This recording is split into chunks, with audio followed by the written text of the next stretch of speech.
Guys, today we are watching how US Navy drops massive aircraft carrier anchor at full speed. We're just gonna get right into the video. I saw the video, I was like, why not react? You know, I was gonna watch it and just chill, but we're gonna react to it. Let's do it, let's do it. I have no idea how to feel about this, but hello everyone. This should be pretty cool. Welcome back to the Flectus channel. Anchors have been around almost as long as ships have, and for very good reason. I hope so. Typically made of heavy metal, anchors are specifically designed to tether a ship to the seafloor.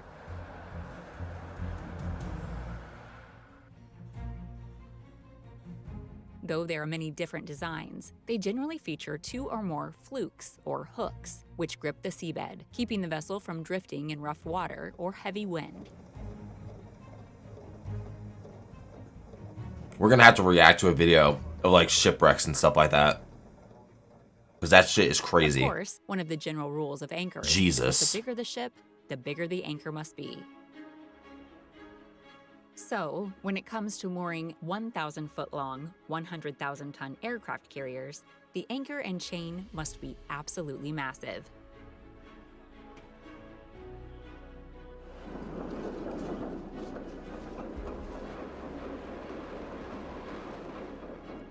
But look at the size of those chains. That's In insane. fact, the average aircraft carrier anchor weighs around 30,000 pounds and features Damn. a chain that's roughly 1,440 feet long. And since these components have such an important job, they need to be evaluated frequently via practices like the anchor drop test.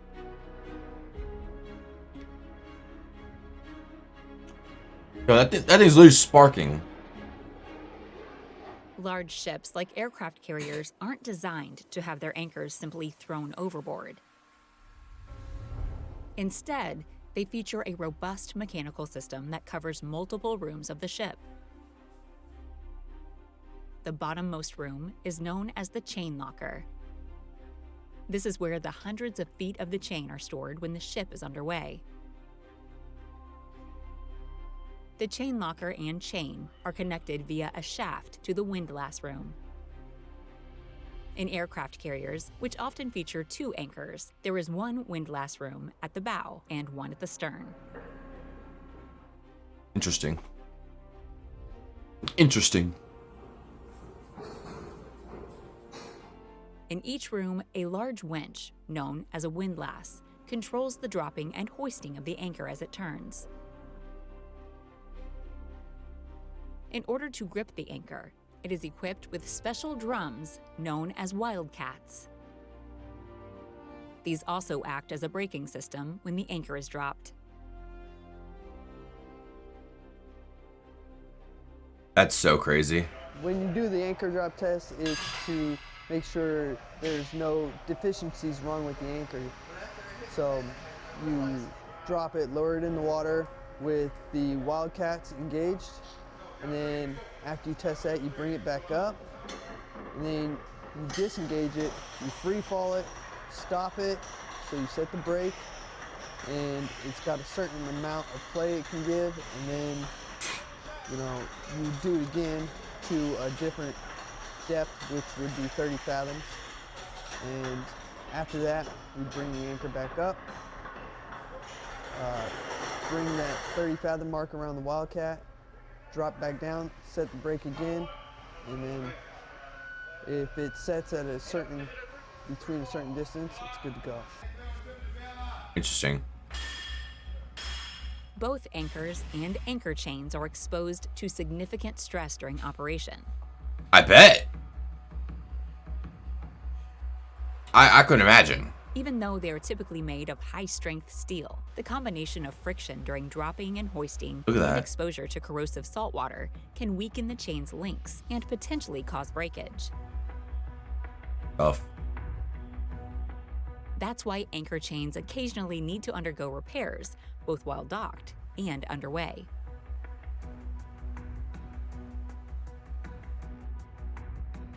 This is usually done via a process simply known as a manual check. You just gotta hit it. Oh, never mind.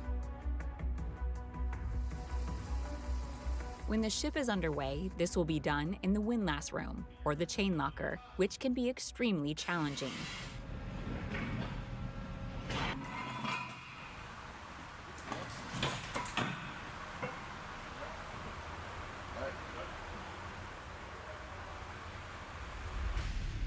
In port, the entire chain can be laid on the dock to evaluate the links individually.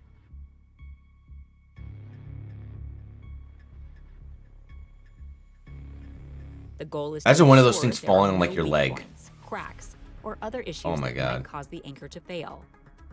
I don't even know what I would do. This includes checking all links and shackles and securing loose pins connecting anchor sections. Were these crewmen to miss a weak point, it could drastically impact the vessel's ability to fulfill its mission safely. Imagine it being your fault that the anchor just like totally fails.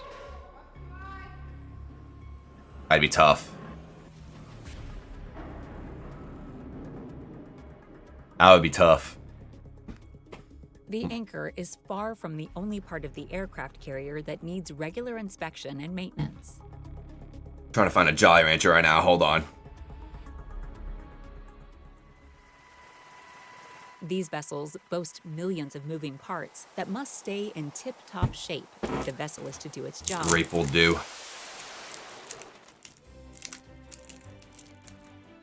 From elevators that move planes from the hangar to the deck, to catapults and retractable blast shields. Every inch of these ships is vital to its operation.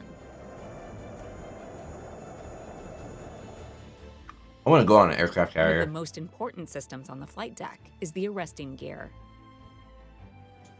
They use that to land. This Yes, is a sir. specialized system used to decelerate aircraft as they land rapidly. In use for decades now, the arresting gear system consists of a tailhook attached to the frame of the airplane and a hydraulically powered line stretched out horizontally over the deck. As the plane touches down the Where was that guy runway, running to? the tailhook engages the line and pulls it forward. At the same time, kinetic energy is transferred to hydraulics located below the deck. Using this system, planes can be brought to a safe stop in just a few hundred feet or less. That's insane. That's actually so crazy if you think about it. Under their own power, they would typically require an entire runway to come to a stop.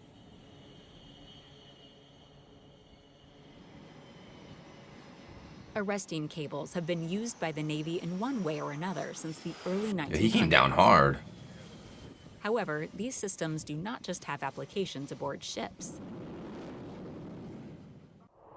For instance, the United States Air Force has been developing land-based arresting gear systems for decades.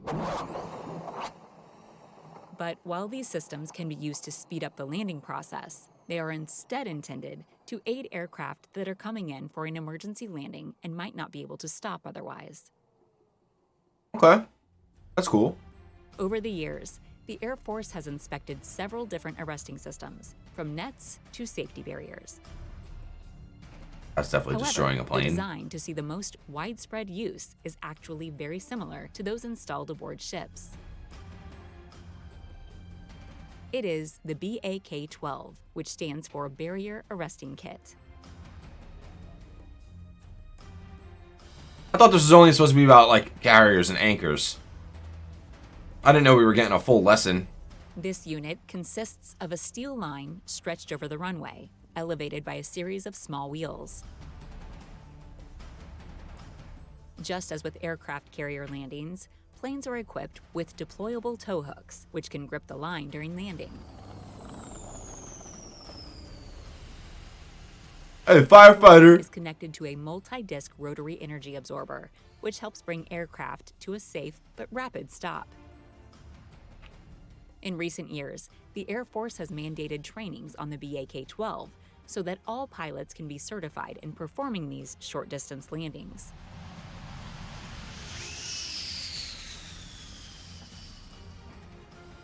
We are doing a certification on our BAK-12 systems, the aircraft arresting system. The BAK-12 system is used for catching aircrafts, basically. The importance of this is that if we don't have a system like this in place and there's some kind of aircraft emergency, in-flight emergency, this system is here to stop that aircraft from possibly crashing, saving the pilot's life and saving the aircraft. Fuck the passengers. Once a tailhook aircraft has an in-flight emergency, the tailhook from the aircraft hits down, catches the pendant, pulling the tape, which causes the brake to hold, slowing down the aircraft and eventually stopping it. In order to bring a plane weighing tens of thousands of pounds to a safe stop in an emergency, the kinetic braking system on the BAK-12 needs to be exceptionally well maintained. After all, landings like this put tremendous strain on the various components, and great care needs to be taken to ensure that the line does not snap. They got coolers on there. If it were to break, it would put the pilot, aircraft, and ground crews in grave danger. For that reason, maintenance and maintenance training are a regular operation at BAK-12 equipped airfields worldwide.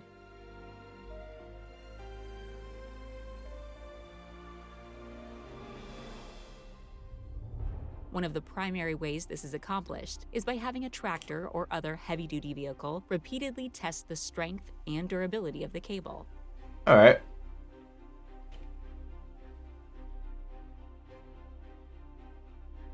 As the line is pulled, technicians can evaluate the performance of the energy absorber to make sure it's working as intended and make any repairs if necessary.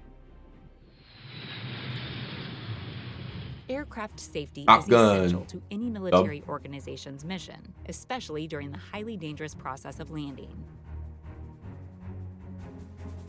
Even though the vehicles are expensive, the actual value can be found. Imagine pushing that thing overboard. Pilots and crew members operating them. Oof. Similarly, it is imperative that aircraft carriers and other large vessels be able to secure themselves to the ocean floor to prevent damage during mooring or an emergency at sea.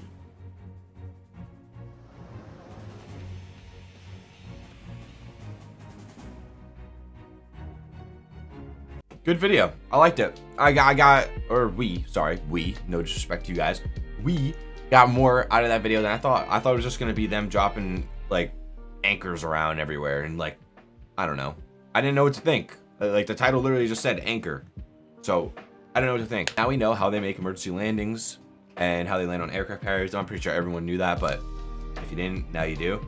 I hope you guys enjoyed the video. If you did, leave a like, subscribe, and I'll see you guys in the next video. Hope you guys all have a great rest of your day. Peace out, everyone.